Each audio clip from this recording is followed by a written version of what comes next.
And Wagner, you have a very good MMA record, 14-4. And why and when you decided to don't fight MMA anymore and just focus in Jiu-Jitsu?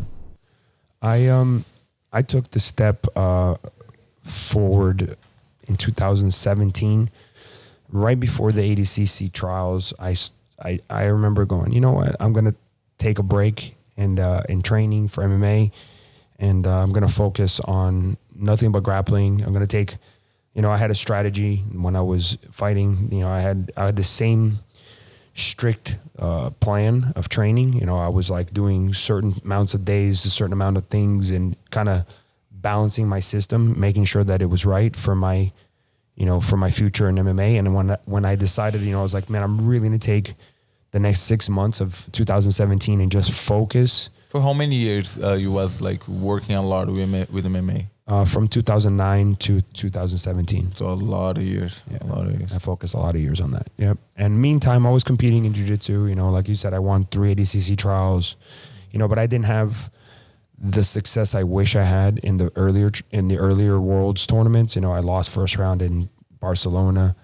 In England, and then I lost second round in Brazil, and then in Finland was the one I had really good results in. It was because of the time I took off, and I said, I'm going to take 6 months here and just focus really hard and get really ready for this ADCC, and that really paid off, And then I had a couple super fights in between, right after, and in between I had a couple super fights, and right after I had a couple super fights, and I started realizing, I was like, you know what?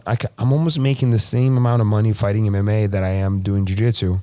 I was like, I should just keep taking at this and just fight every weekend. Like if anywhere there was an opportunity, I should put my name in the hat and just fight. Because you don't get that much of hard to. No, it's a lot easier. The training, that's the other thing. Like people are like, oh my God, you train so much. I'm like, I used to do the same thing in MMA, but it was brutal. Sparring, kicking, punching, wrestling, strength and conditioning, jiu-jitsu.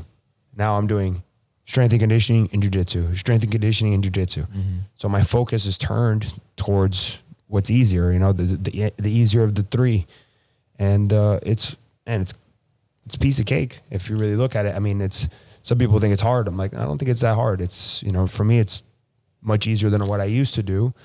And so when I turned the focus to being the best jiu-jitsu grappler I could be, I had great results. And 2017, I had 24 matches, right. 24 professional matches in 1 year.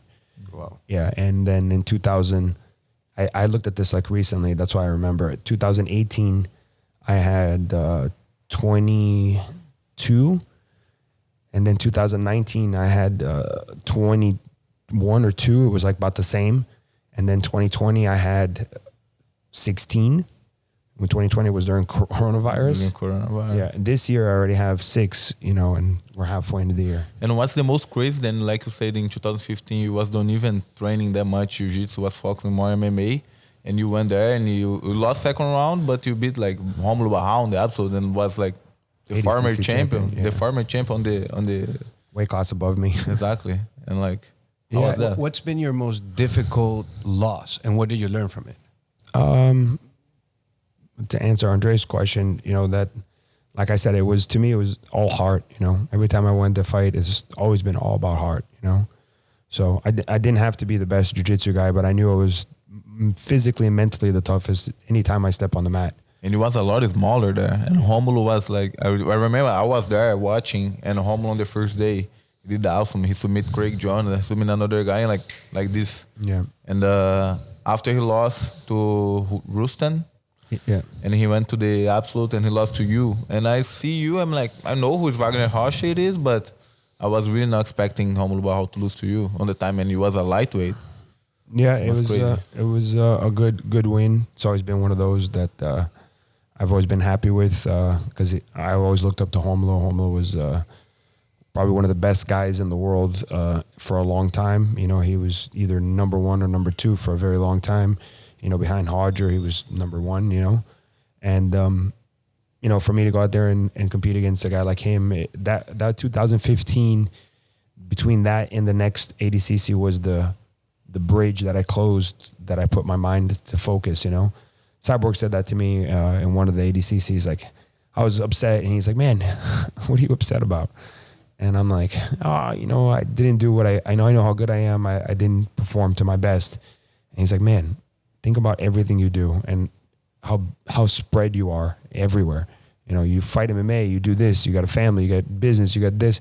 I was like, some of these guys, all they do is train jiu-jitsu. They got no other responsibility.